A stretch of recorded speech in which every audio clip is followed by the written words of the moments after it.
Bismillah, ñu fas yéene tekki li nga xam ne nii c'est le témoignage de l'administrateur du cercle de Diourbel Antoine Leselve de 1913 à 1915 ci Cheikh Ahmadou Bamba Khadim Rassoul lii mu nekk loo xam ne mbindum Antoine Leselve la mu nekk kilifa gi nga xam ne itam moom la buuru tubaab bi tegoon ci jamono yooyu ci diwaanu Njaareem ngir muy yëddu di wattu di itam xool di espionner ak di surveiller ku tedd gi di Cheikh Ahmadou Bamba Khadim Rassoul yi nga xam ne dafa nekkoon résidence surveillée moom Antoine Leselve nag ku nekk xam ne ne jamono moo dox ba mu soppi doxin moom itam ndax ci njëlbeen xam nañ ne moom gis-gis ba nga xamante ne moom la amoon ci ku tedd gi moo di gis-gis ba noon yi amoon ci moom ak yenn buuri tubaab ak buuri nit ñuul yi nga xam ne itam doon na am ak féewale ak jaxase goo xam ne doon nañ ko indi diggante ku tedd gi ak kilifa yu tubaab yi fi newoon loolu umpul kenn Antoine Leselve itam ca njëlbeen loolu nekkoon ci xelam waaye xelam nag mel na ni dem na ba am leneen loo xam ne nii itam da cee wuutu loolee fa newoon la ca wuutu mooy beneen gis-gis ba tax mu ne cas xalimam daal di bind ne ay la yëwan googu nag bu ay la yëwan fu mu jibee mooy am na loo xamoon mbaa loo gisoon mbaa loo foogoon te loolee wonni mbaa loolee itam nekkul lu wér mbaa loolee tuxu am lu ko tuxal moo waral mu ne ay la yëwan Antoine Leselve ca la mu njëkk a bind ca la nga xamante ne nii moo doon lañ ko sant ak la nga xam ne itam moom la gis nee na day wax ci aqulaay taalam ak li nga xamante ne itam moo doon bu la woon am ndijooram loolu ay la yëwan day indi itam lu koy màndargaal. Ce cheikh détient certes une puissance innée dont la raison ne parvient pas à saisir la source et expliquer la capacité de forcer la sympathie nee na ki nga xam ne moo doon cheikh bii de di Cheikh Ahmadou Bamba Khadim Rassoul am na loo xam ne nii doole la ak kiiraay ak kàttan koo xam ne nii moom la ganewaale àdduna une puissance innée loo ñëwaale jamono dont la raison ne parvient pas à saisir la source nee na loolu moom xel mënu ko xoola xiyaas cëslaay li et expliquer la capacité de forcer la sympathie kenn itam mënta tekki li nga xamante ne ni moo doon itam dann ga nga xam ne ni moom lañ ko ne dann dëgmal ko daal di itam jël ay xol ak lépp loo xam ne moo na jëm daal di ko koy jébbal la soumission des hommes envers lui est extraordinaire et leur amour pour lui les rend inconditionnels nee na nag soumission boobu bi maanaa di ko guddal di ko bëccëgal tarbiyal ko laxasaayu jox ko jëmm yi jox ko xol yi nee na loolu dafa extraordinaire dafa yéeme dafa jéggi dayoo et leur amour pour lui les rend inconditionnels cofeel ak mbëgg gi nga xam ne noonu lañ ko defee ci xol yi nee na loolu day dem ba tàggale leen ak seen sago mu Antoine Leselve yemul foofu nee na ci bataaxal bi nga xam ne ni itam moom la gis ca loolu itam ba mu demee ba si cappaandaw ja nee na il semble qu'il détienne une lumière prophétique et un secret semblable à ce que nous lisons dans l'histoire des prophètes et de leur peuple nee na mel na ni ku tedd gi Cheikh Ahmadou Bamba Khadim Rassoul dafa am leer goo xam ne ni leeru yonent la et un secret divin bi maanaa mbóot bi maanaa siru bi maanaa loo xam ne ni ak jegleeg suñu borom la goo xam ne ni moom la li ñu gis ci moom ñoo nekk ci moom mooy secret divin boobu nee na secret divin boobu semblable à celui que nous lisons dans l'histoire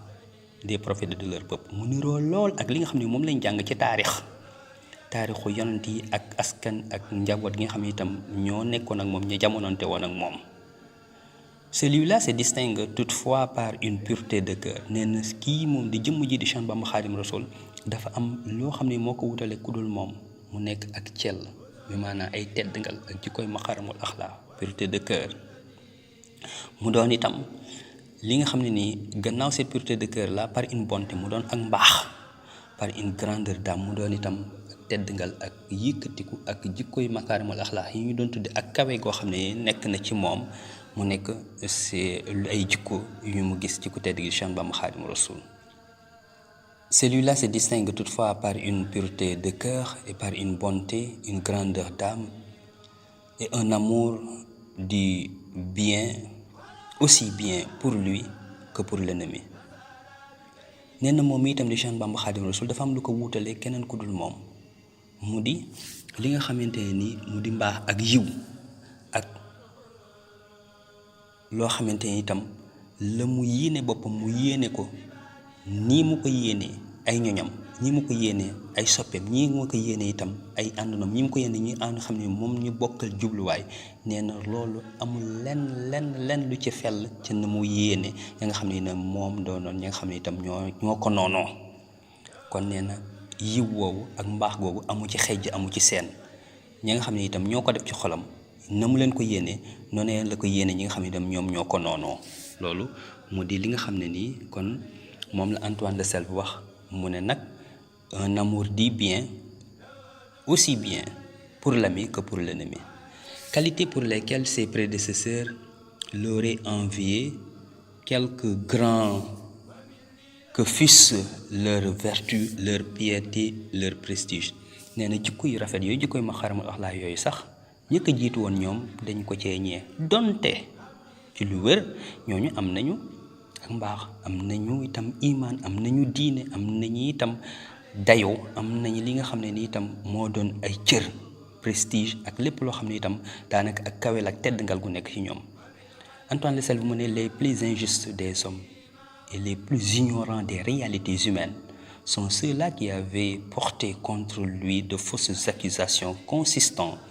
à lui prêter l'ambition d'un pouvoir temporel. nee na les plus injustes des hommes ñi gën a tumuraanke gën a rafle ak njub ak dëggu, ñi gën a dëggoo di ak les plus ignorants des réalités humaines ñi gën a itam umpule mboo di suñu borom mooñaale ak doomu aadama sont ceux-là qui avaient porté contre lui de fausses accusations. mooy ñi ko doon dóoral, ñi doon teg ay tuuma ak ñi ko doon sosal, consistant à lui prêter l'ambition d'un pouvoir temporel. nañ ko doon sosal lañ ko doon dóoral mooy ne kat moom dafa am lu ko yëkkati, la ko yëkkati mooy bëgg cër ak ndomba tànk ak itam nguuruk àdduna. Antoine mu ne je sais que les prophètes et les saints qui ont mené une guerre sainte l'ont faite sans disposer de la moitié de la force dont dispose ce cheikh. nee na xam na ne moom Antoine mooy wax ay yonent ak ay awliya, ay nitu yàlla ak ñu sell ak ñoo xam ne ni itam dañu doon liggéey rek te yàlla tax am nañu guerre sainte bi maanaam jihaatu nafsi ak itam xeex ngir diina bu ñu def te la ñu yoroon ci ngànnaay ak doole kàttan du genn wàll la suñu borom dénk Cheikh Bamba Xaadim Rasul. Antoine de Selve nag waxam la wax ji itam mi ngi ci archive nationale boo demee ci dossier 374 moom IC 374 archive nationale loolee mooy cëslaay li mu nekk loo xam ne itam lu article scientifique la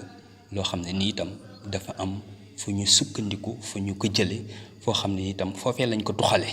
te ku dem fa nga xam ne ni itam foofee la yenn téere yi nekk ci archive nationale di nga ko fa gis. lii nag li olof di wax naan xëy na ku sa wujj di sëlam doo set day moom dalul Antoine de Selve. Antoine de Selve day li nga xam ne itam moom la tubaab wax te itam mu doon tënki tubaab mu ne s'il est honnête et droit on peut se fier à un ennemi. kon mel na ni Antoine de Selve bii day bu dee ennemi itam bu honnête la bu droit la moo war itam on peut se fier à lui, mooy mun nañoo itam gëm la mu wax ndax ku nekk xam ne ne kenn sexalu ko woon suukar te itam wax ji ca njëlbeen tax ku woon a jóg waaye nag baatu ay la yiwoon ba ñu waxoon moo ñëw ndax dafa wax ak ngor, wax li nga xam ne itam moo doon ak dëggu, wax li nga xam ne itam moo doon la mu gis képp te yem ci. loolay nag moom la wolof di wax une bouche d'ennemi dit rarement la vérité. loolu day bu ñu ko xàmmee ko kon bu ñu gisee Antoine de Selve bind lii kon xam nañ ne nag dëgg moom moo tuxal la nga xamante ne ni xëy na leneen njort lu mu amoon la ca loolee nag mu doon liggéey bu ñu santoon ñu lott loolu itam doon ko def xanaa jotoon digal rek lu tëggee ci sëñ Abdou Samad moom sëñ Chouaïbou bu mu am xalaat bu rafet bi yéenu ñu itam yiw wi laa bëri ñu ci itam teg ñu ci yoon wi ba ñu barkeelu ci li nga xam ne nii moo nekk ni ñu ngi tuuba ko jéggul nag ci yàq-yàq yi ak njuumte yi ak ñàkk xam gi xanaa jëfe ndigal leen toll rek lépp luñ ci am itam ni ki kilifa yi daanaka am ba tàng ñu ci ñu ngi teg foofu kàddu. Salaamaaleykum wa rahmatullah. عليك صلاة من